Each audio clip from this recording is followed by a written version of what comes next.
শুভেচ্ছা স্বাগত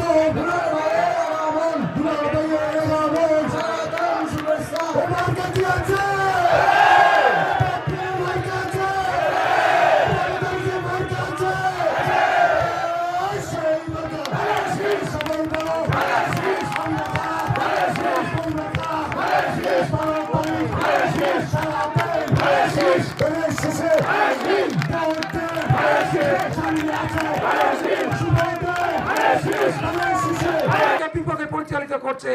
আমরা সজাগ থাকবো। আমরা আগামী দিনে ওই সকল প্রতারকদেরকে বর্ডে বিপ্লবের মাধ্যমে প্রতিহত করে এই দেশকে মুক্ত করব, সেই আশাবাদ ব্যক্ত করে সকলকে ধন্যবাদ জানিয়ে আমি আমার বক্তব্য শেষ করছি। ধন্যবাদ সকলকে। আসসালামু আলাইকুম। আস্থা অনাস্থা বোর্ডের প্রতি যে আপনাদের অনাস্থা সেইটা এখন থাকার কথা না।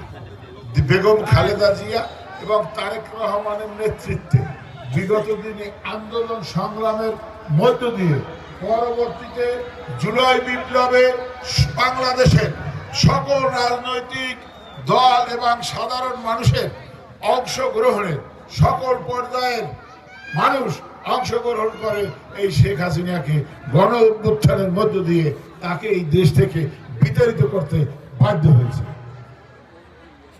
প্রিয় ভাইরা, আজকে আমার বাংলাদেশে 12 তারিখ যে ভোটটা হবে, এই ভোটটা সম্পূর্ণ নিরপেক্ষভাবে ভোট হবে। এই ভোট আপনার ভোট আপনি দেবেন।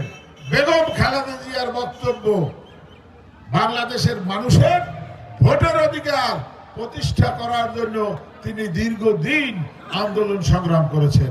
তিনি আজকে আমাদের মাঝে নাই। তিনি আপনাদের ভোটের অধিকার